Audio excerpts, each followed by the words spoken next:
versículo de número 1.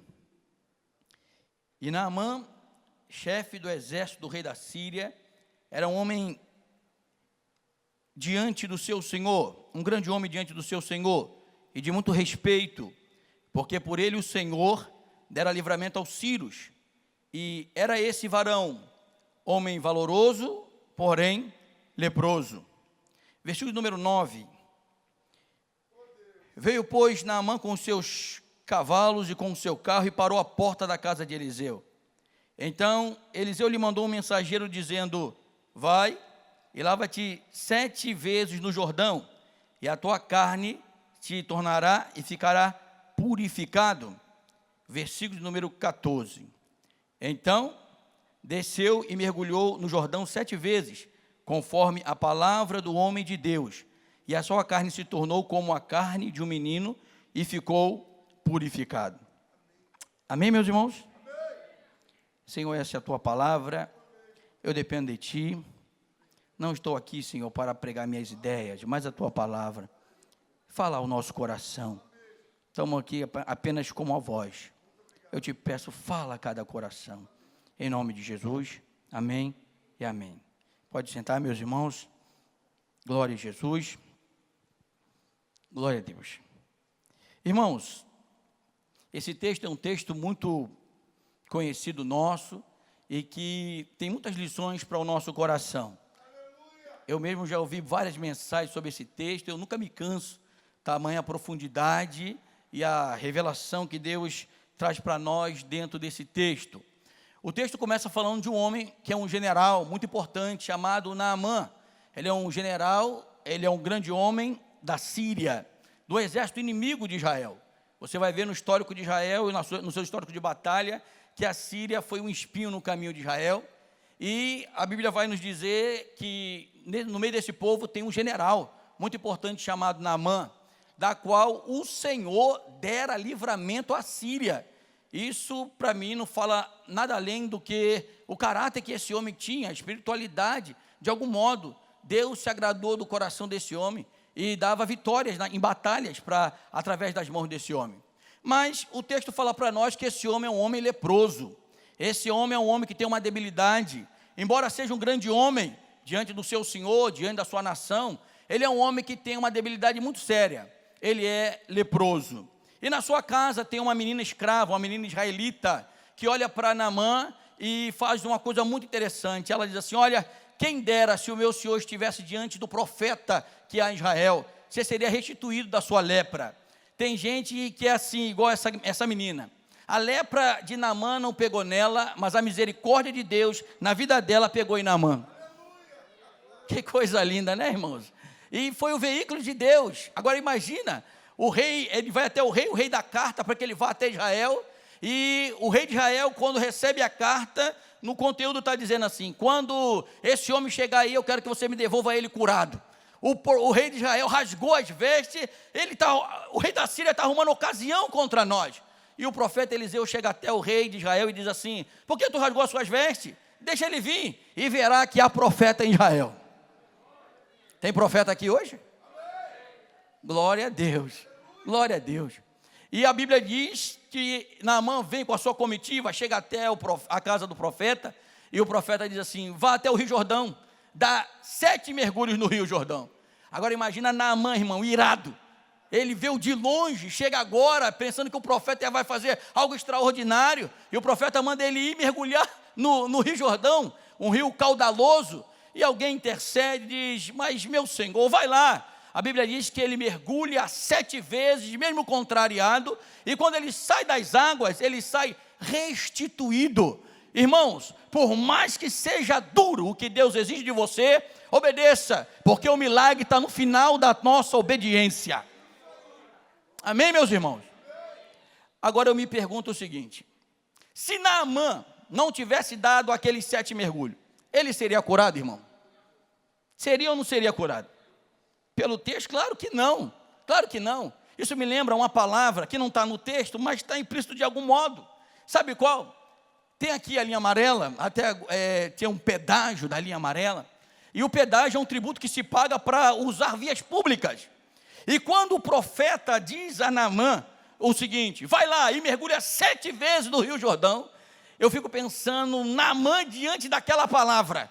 A cura de Naamã está depois de obedecer aquela palavra. Estava na mão de Naamã agora. E Deus trouxe um entendimento para o meu coração que eu quero compartilhar com os irmãos hoje. Eu quero falar sobre o pedágio divino para a cura. Diz aí comigo, irmão: o pedágio divino para a cura. A gente não gosta de falar pagar o preço. Então, hoje é o dia da gente descobrir que preço é esse, irmão, quem tem que pagar. Eu sei de uma coisa, irmão: tem cura de Deus para quem pagar o preço nessa noite, o preço do pedágio. Amém ou não amém, irmão? Num tempo desse de Covid, irmão, todo mundo está precisando de cura. E por que não alcança? Irmão, está precisando pagar esse pedágio. O mesmo pedágio que Naamã pagou é um pedágio necessário para que a cura de Deus se manifeste na nossa vida. A pergunta que me surge é: o que dá origem às doenças? E nós temos 2 respostas: a resposta científica e a resposta bíblica. Segundo a resposta científica, a origem das doenças podem ser psicológicas. A junção do mental e o emocional acaba, enfermo acaba produzindo doença. Pode ser metabolismo, quando há um conjunto de reações que ocorrem no organismo e pode gerar doença. Ou pode ser também psicossomática. É a junção da palavra em grego psique, que aponta para a alma, e soma, que aponta para o corpo. Quando a alma do ser humano não está bem, vai acabar refletindo no corpo e vai produzir doença. Essa é a resposta científica. Mas a resposta bíblica, onde vai dar origem às doenças, tem algumas fontes intrigantes. Primeiro, é o estado decaído do ser humano. A Bíblia fala no livro de João, capítulo 5, versículo 5, que Jesus vai lidar com um homem num tanque, que ele está há 38 anos doente daquela enfermidade. A condição humana, Deus não fez o ser humano para ser doente. Quando Deus fez o ser humano, Ele tomou a sua imagem, a sua semelhança, e a imagem e semelhança de Deus é perfeita, amém, irmão? Mas, segundo a resposta bíblica, o que pode dar origem à doença são ações demoníacas. No livro de Lucas, capítulo 13, versículo 11, Jesus vai lidar com uma mulher que há 18 anos, ela tem um espírito de enfermidade, que ela anda curvada e não podia se endireitar. Mas até chegar Jesus, né, irmão? Que quando Jesus se manifesta na nossa vida, tudo fica direito novamente. Agora, uma terceira razão do porquê pode ser a doença pode se originar na vida do ser humano é a própria prática do pecado. No livro de 1 Coríntios, capítulo número 11, versículo número 30, o apóstolo Paulo disse: por causa disso, há entre vós muitos fracos, doentes e muitos dos que dormem. Falando da morte física, Mas também, irmãos, a Bíblia vai nos mostrar que uma outra fonte que pode originar a doença chama-se Deus. No livro de Êxodo, capítulo 15, versículo número 26, a Bíblia vai nos dizer: nenhuma das enfermidades que pus sobre o Egito porei sobre ti. Ou Deus pode trazer a enfermidade e colocar na vida de quem está merecendo. E se a julgar pelas nossas atitudes, a gente sempre está merecendo o que é de juízo de Deus. Mas se não chegou até nós, irmão, levanta a mão para glorificar, porque a graça e a misericórdia dele é grande sobre a nossa vida. Glória a Jesus, glória a Jesus. Agora, irmãos, eu olho e vejo que até o ministério de Jesus teve que lidar com as doenças. A base do ministério de Jesus eram 3 bases: o ensino da palavra, a pregação do arrependimento e a cura das moléstias. Mateus 4, versículo 23. Está escrita a palavra: e percorria Jesus toda a Galileia, ensinando nas suas sinagogas e pregando o evangelho do reino e curando todas as enfermidades e moléstias entre o povo. Fazia parte das bases do ministério de Jesus. E a palavra de Deus vai mostrar para nós, irmãos, que a cura, ela tem 2 aspectos. A cura, ela pode ser imediata, instantânea, ou ela também pode ser processual. A Bíblia fala no livro de 2 Reis, capítulo 20, versículo 7, que quando o rei Ezequias estava doente, o profeta Isaías faz uma pasta de figo e passa sobre a sua enfermidade. É uma questão que demorou tempo para ele ser curado. Mas em Mateus capítulo 8, versículo de 1 a 3, um leproso vai ter com Jesus, e ele diz assim: se tu quiseres, pode me tornar limpo. Jesus estendeu a mão sobre ele e disse: quero ser limpo. E o homem ficou curado instantaneamente. Se processual ou se maneira instantânea, como profeta de Deus, eu estou aqui para dizer para você: seja curado nessa noite. seja curado nessa noite. Amém ou não amém, meus irmãos? Quem recebe a cura da parte do Senhor nessa noite, meu irmão? Cura para a nossa mente, cura para a nossa alma, cura para os nossos olhos, cura para o nosso ouvido, cura para o coração, cura para a alma, cura para o espírito, cura nas nossas fontes financeiras também, cura de Deus, irmãos. Hoje é noite da gente aprender a pagar esse pedágio divino para a cura. Glória a Deus.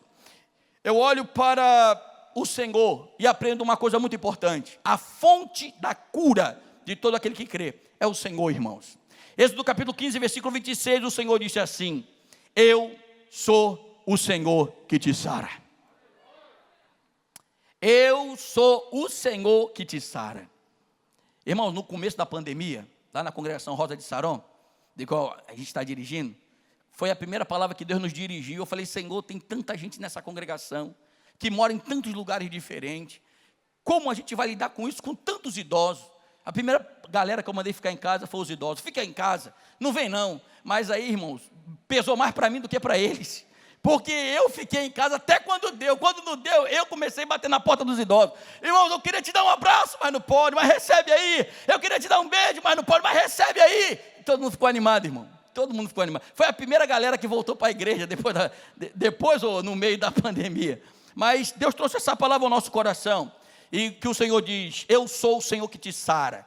Para a glória de Deus, irmãos, tivemos um caso só e foi curado. Porque, irmãos, quem preserva a saúde do povo de Deus é o próprio Deus.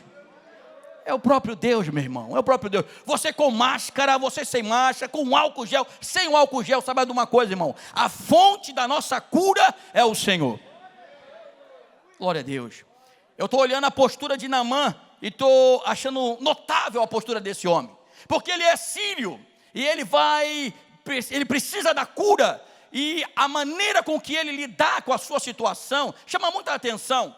Primeiro, você olha para a postura de Naamã e você observa que ele reconhecia a profundidade da sua necessidade, porque as suas conquistas eram ofuscadas pela sua debilidade. Uma segunda característica da postura de Naamã é que ele era incansável na busca da sua cura, a ponto de buscar no território inimigo. Terceiro, Naamã, mesmo contrariado, o seu orgulho calava-se diante da fé. Naamã, a sua motivação via da razão que era encontrada na fé.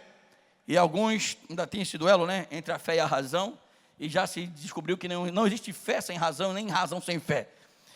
E eu olho para Naamã e eu percebo que ele era maleável ao aceitar Deus, descartar os seus conceitos e impor na vida dele a vontade do Senhor. A ponto de o próprio Naamã, quando ele faz isso, ele está demonstrando que ele enxergava uma autoridade maior do que ele. Meu irmão, minha irmã, você pode ser um vitorioso, um conquistador, um general de batalha, mas sabe que tem alguém maior do que você, meu irmão. Quando as coisas fugirem ao seu controle, nada foge do controle dele. Nada foge do controle dele. Amém ou não amém? Mas vamos olhar aqui e vamos aprender que pedágio é esse. O pedágio divino de Deus para sermos curados. Deus exige algo de nós? Claro, irmão, sempre. Se lembra quando as pessoas enfermas iam até Jesus? Uma das primeiras coisas que Jesus falava era: seja feito conforme a sua. Seja feito conforme a sua. Claro, a sua fé tem que ser. Mas vamos olhar para Naamã e vamos descobrir que pedágio é esse. Primeiro, era a real demonstração de humildade e obediência. A real demonstração de humildade e obediência. Porque, irmãos, Deus, Ele nos humilha para estender a nós, ou em nós, a manifestação da sua glória. Por essa razão, Deus nos humilha para estender em nós a manifestação da sua glória. A Bíblia diz que Ele resiste ao soberbo, mas dá graça ao humilde. Eu olho para Naamã, esse grande general, e eu observo Deus dizendo para ele: vai ter que descer no rio. Imagina um general, irmão, todo paramentado. Naamã, ele teve que se despir da sua armadura para entrar no caudaloso rio Jordão. Irmão, o que é que está enrijecido aí na sua vida? O que é que está endurecido aí na sua vida? O que é que está impedindo que a glória de Deus se revele e se manifeste a você? Em nome de Jesus, irmão, remove isso para a glória de Deus. remove isso para a glória de Deus. A palavra de Deus diz assim, ó: filho meu, remove da tua carne a ira. Às vezes uma falta de perdão, às vezes o que nos adoece é um rancor, é uma mágoa, é algo que está trancafiando a nossa alma. Irmão, em nome de Jesus, se você perdoar, e perdoar é colocar duas pessoas em liberdade, o ofendido e o ofensor. Se você perdoar hoje, a tua cura chega hoje. Fala para o teu irmão assim, ó: tira essa armadura daí, meu irmão. Tira essa armadura daí, minha irmã. Amém ou não amém? Tira essa armadura daí, meu irmão, em nome de Jesus. 1 Samuel capítulo 15, versículo 22. A palavra de Deus vai nos dizer: é melhor obedecer do que, e o atender melhor é do que gorduras de carneiro. Aí sabe o que a gente está disposto? A sacrificar. Obedecer não, sacrificar. E a gente inverte o que Deus falou. Deus disse: é melhor obedecer do que... No livro de Miqueias, capítulo 6, versículo 8, está escrito: Ele, Deus, te declarou, ó homem, o que é bom, e o que o Senhor pede de ti, senão que pratiques a justiça, e ames a beneficência, e andes humildemente com o teu Deus. Então, o primeiro pedágio para a nossa cura significa a real demonstração de humildade e obediência. Humildade, irmão, significa depender. Tem alguém aqui dependente do Senhor? Mas dependente de verdade, que não consegue dar nenhum só passo se Deus não falar, que não consegue manifestar a sua opinião sem antes Deus manifestar e revelar a opinião dele para a tua vida, que não consegue tomar uma atitude sem que tenha direcionado a palavra de Deus para o teu coração. Tem alguém aqui hoje, irmão, assim? Levanta a tua mão, irmão, para manifestar a tua fé. Levanta a tua mão para manifestar a tua fé, porque é com fé e humildade que a tua cura vai ser revelada aqui essa noite. O segundo que eu observo, sabe qual é? É o reconhecimento que as suas aptidões e conquistas não pesam nada na balança dos padrões divinos. As nossas aptidões e conquistas não pesam nada na balança dos padrões divinos. Sabe por quê? Porque Naamã, ele observa que as suas aptidões não fizeram por ele aquilo que só o milagre de Deus era capaz de fazer. Afinal de contas, olha só, irmãos, esse homem não é pobre não, irmão. Naamã levou 20 mil dólares em prata. Ele levou 60 mil dólares em ouro. 10 festivais. Eu não sei por que ele fez isso, mas eu sei de uma coisa, que aquilo que impressiona os homens não impressiona a Deus. Você pode falar isso para você ouvir, irmão? Aquilo que impressiona os homens não impressiona a Deus. E a gente está achando que a gente pode, que a gente faz. Não, mas eu tenho muito conhecimento, eu sou PhD, PP, eu não sei nem o que é isso. Eu posso, eu tenho, irmão, só um que pode, tem e faz, o nome dele é Jesus. Só Ele, só Ele. As nossas aptidões e as nossas conquistas, irmão, só vale alguma coisa se ela promover o reino de Deus. Fora isso, não está valendo de nada. Você vê aqui esse homem que tem tanta coisa. Mas, irmãos, no livro de Salmo, capítulo 8, versículo 4, a palavra de Deus diz: o que é o homem mortal, para que dele te lembre, e o filho do homem, para que o visites.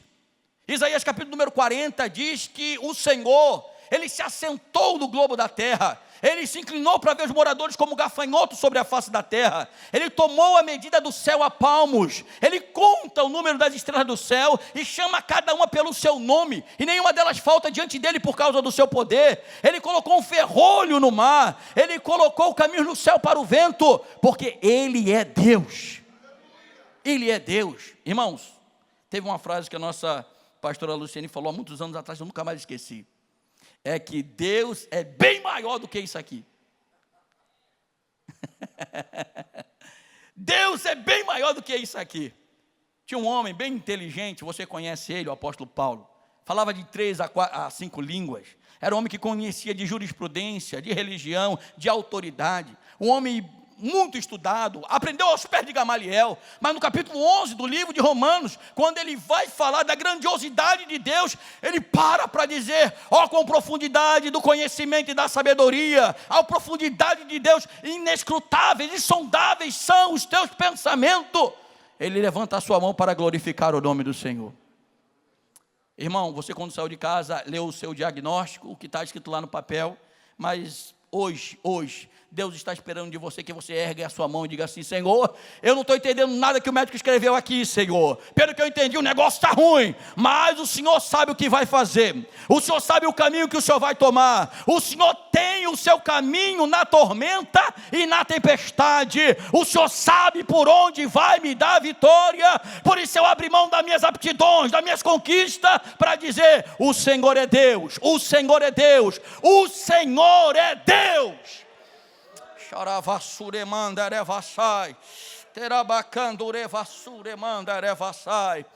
Ele é Deus, irmãos, Ele é Deus, Ele é Deus, glória a Deus. O único que é suficiente de si mesmo é o Senhor, não tem mais ninguém, só Ele é Deus. Terceiro, que pedágio divino é esse de Deus para a nossa cura? A Bíblia vai nos mostrar aqui, a aceitação de que a vontade de Deus é a nossa única saída. A aceitação de que a vontade de Deus é a nossa única saída. Porque, irmãos, tem questões na nossa vida que só Deus é a resposta. Amém ou não amém? Por favor, bota a mão aí no teu coração, diga assim, tem questões na minha vida que só Deus é a resposta. Ele é general, irmão. Ele não é um bocó, não. Ele é um general. O que isso mostra, pastor? Isso mostra que antes dele tomar a atitude de ir até Israel, um general, ele caçou mente estratégica, pensou em várias situações, mas se eu fizesse isso, se eu fizesse aquilo, se eu pudesse, se eu fizesse, e se fosse desse modo, irmão, esgotou as opções do general, irmão, porque tem questão na nossa vida que só Deus é a resposta, amém ou não amém? Irmãos, Naamã teve que aceitar que em relação à vontade de Deus, não há negociações, da Síria até Israel, 647 quilômetros, e quando ele chega até lá, ele está na fronteira, ele tem que ir para Dotã, onde o profeta mora, mais de 16 quilômetros para dentro, irmão, Deus não vai negociar para ficar mais convincente para nós, mais conveniente para nós. Deus não vai. Porque, irmãos, aonde Deus separou para que o poder dele se manifeste, é só o poder dele manifestando que vai resolver. Amém ou não amém? A gente estava orando ao Senhor e pedindo um som novo lá para a Rosa de Saron. E daqui a pouco, estou orando, Senhor, abençoa, Senhor, abençoa.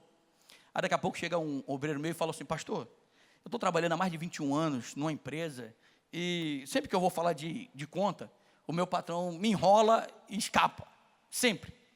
E para mim eu já tenho esses anos como perdido, eu nem esquento mais a cabeça. Falei, não, meu irmão, não é assim não. Vamos falar com Deus? Vamos. Não tem ninguém que entende mais de lei trabalhista do que o Senhor. Vamos orar. Estamos orando, Senhor, dá vitória a teu servo, abençoa teu filho, Senhor, traz resposta a essa situação, amém. Naquela semana, o patrão dele nos Estados Unidos liga para ele e fala assim, rapaz, não sei porque eu me lembrei de você, toda vez que a gente conversa sobre fazer conta, eu sempre estou escapulindo, estou indo para o Brasil para acertar as contas contigo. O homem veio, pastor, não acredito, o que aconteceu? Meu irmão, tu não orou, meu filho? Está parecendo o povo da igreja primitiva?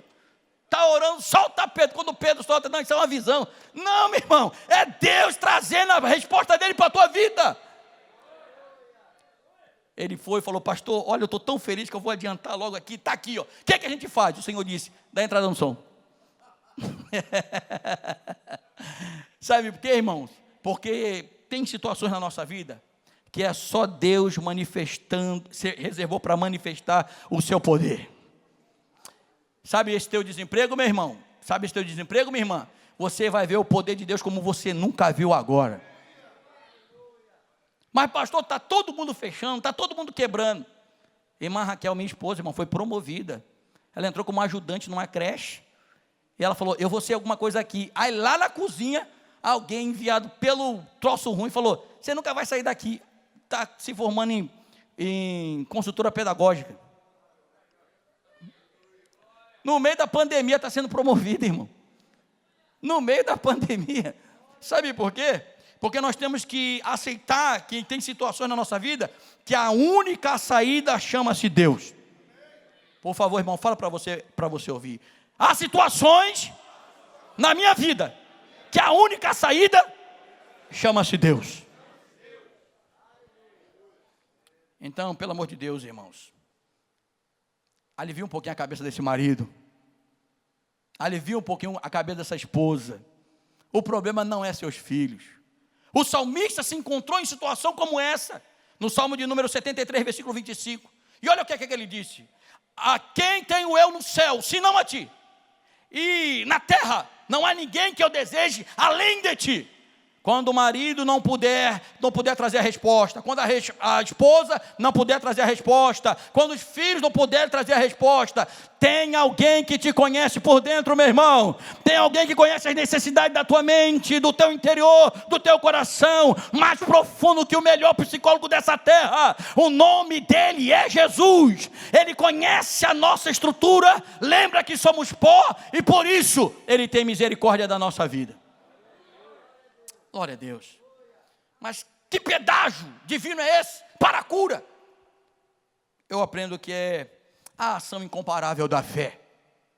Deus está olhando para Naamã e está esperando de Naamã uma ação da sua fé. E a fé, irmãos, ela agarra a eternidade e materializa em vida hoje. A fé tem esse poder. A fé tem esse poder. Porque Naamã, o capitão de batalha, ele descobre que tem vitórias que a gente só alcança com a arma da fé, irmão. Tem vitória que a gente só alcança com a arma da fé. Eu sei que parece assim meio, mas pastor, está meio que na teoria. Não sei se foi no nosso campo, eu acredito que foi. Teve um jovem no nosso campo, eu não sei o nome dele. Ele estava no culto de juventude do nosso campo, numa das congregações.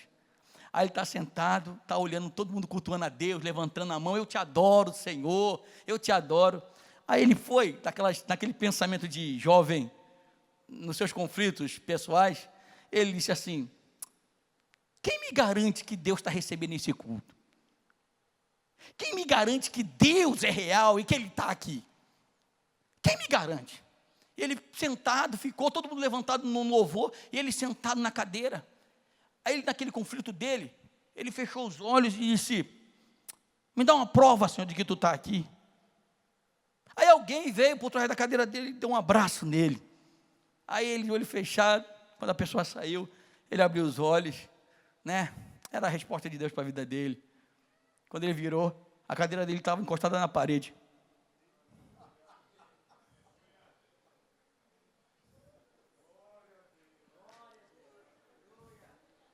Irmão, fala para quem está ao teu lado assim, ó, Deus vai te surpreender ainda essa semana.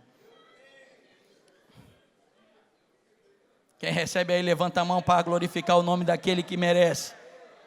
Quem recebe aí, levanta a mão para glorificar o nome daquele que merece. Levanta a tua mão, irmão, para glorificar o nome daquele que merece. Aleluia, glória a Deus. Aleluia, glória a Deus. Aleluia, glória a Deus. Ele é o Senhor, meu irmão, Ele é o Senhor. Deus não precisa de 7 dias, Deus não precisa do teu propósito da campanha, Deus não precisa da tua oferta, Deus não precisa de nada. Hoje, se Ele decidir e ver fé em você, vai acontecer, vai acontecer, vai acontecer. Oh, glória, vai acontecer, meu irmão. Sabe por causa de que eu oferto, que eu dizimo, irmão? Porque eu sei que acontece, mesmo quando não acontece comigo. Eu acredito que acontece. Meu segundo dirigente estava com uma dor, irmão, no estômago tão grande, uma dor, e eu falei, meu Deus, presbítero André, eu falei, meu Deus, o teu servo nessa situação. Sabe o que aconteceu? Ele, num domingo, ele sentiu uma dor tão grande que ele saiu lá para fora. Uma dor, ele, pastor, me perco as forças. Falei, vem cá, varão. Botei a mão na barriga dele e falei, em nome de Jesus, recebe a tua cura hoje, em nome de Jesus. Aí a gente juntou um valor para ele fazer um exame detalhado que alguém sugeriu, aqueles exames de contraste, e ele foi fazer. Depois a médica trouxe o resultado e disse para ele assim, senhor, o senhor não tem nada no seu estômago não, mas tem uma coisa que é intrigante. O senhor tem qual o remédio que o senhor está tomando? Ele falou, nada, mas o senhor tem aqui uma úlcera cicatrizada.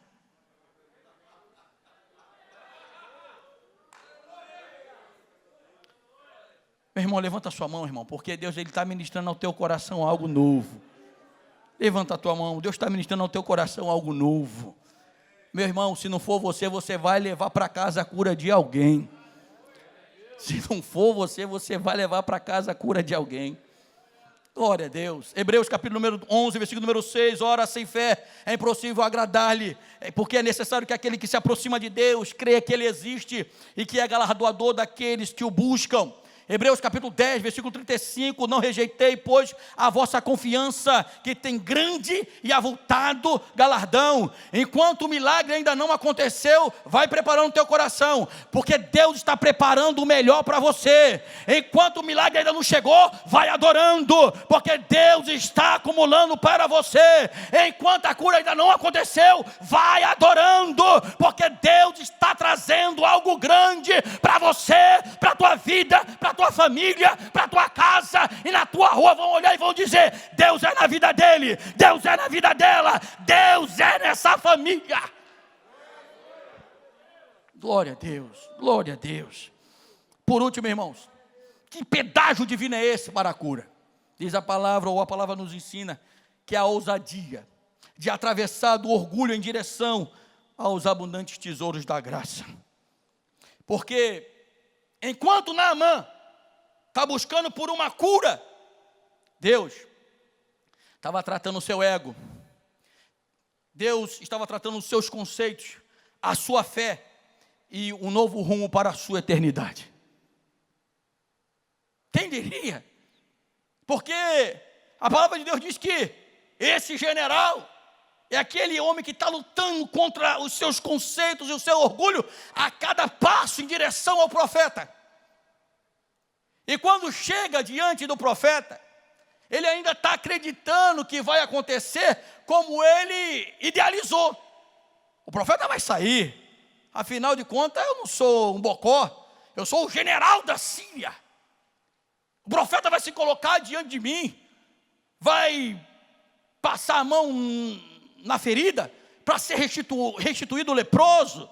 O profeta vai fazer como eu estou pensando. E o profeta manda o mensageiro dizer, manda ele tomar banho. Como é que é? É isso mesmo? É isso mesmo, moço. O recado é curto e prático. O profeta mandou você ir lá tomar banho. Aonde? Lá nas ilhas mais cristalinas que existe? Não. É no Rio Jordão. Aonde? No Rio Jordão. Não é possível. Abana e Farpá, são 2 rios, referência. Todo domingo está cheio de crente lá mergulhando. E agora ele me manda ir para o caudaloso Jordão. É para o caudaloso Jordão. Sabe por quê? Abana e Farpá não vai fazer por você o que só o Jordão faz. Amém ou não amém? Abana e Farpá não vai fazer por você o que só o Jordão faz. E o que o Jordão faz? Restitui. O Jordão restitui. Que coisa maravilhosa, né, irmãos? Irmãos, Tito capítulo 2, versículo número 11, foi dito aqui pelo pastor que nos antecedeu. Porque a graça de Deus se há manifestado, trazendo salvação a todos os homens. Tito capítulo 3, versículo 5, está escrito na palavra, não pelas obras de justiça que houvéssemos feito, mas pela sua misericórdia. Ele nos salvou pela lavagem da regeneração e da renovação do Espírito Santo. Amém, meus irmãos? E eu vou dizer uma coisa para você. Toda busca pela cura que não traz conversão é só uma tentativa humana de fugir de Deus. Toda busca pela cura que não traz conversão é só uma tentativa humana de fugir de Deus. Você observou? Tem 10 leprosos vindo. Dentre os 10 tem um que é estrangeiro. Jesus, ele dá uma ordem, todos eles são curados, e até um determinado lugar se banhar, e quando vai se ver, apenas um volta. Apenas um volta. E diz assim, ninguém mais voltou? Não, só esse. E esse era estrangeiro.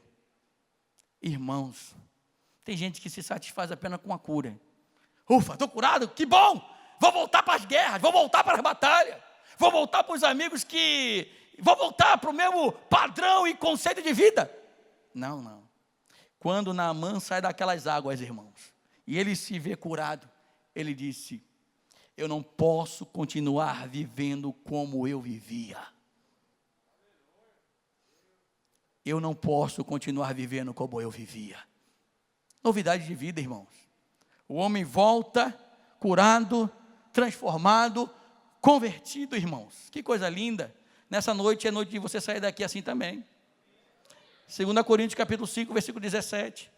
Se alguém está em Cristo, nova criatura é. As coisas velhas, se passaram.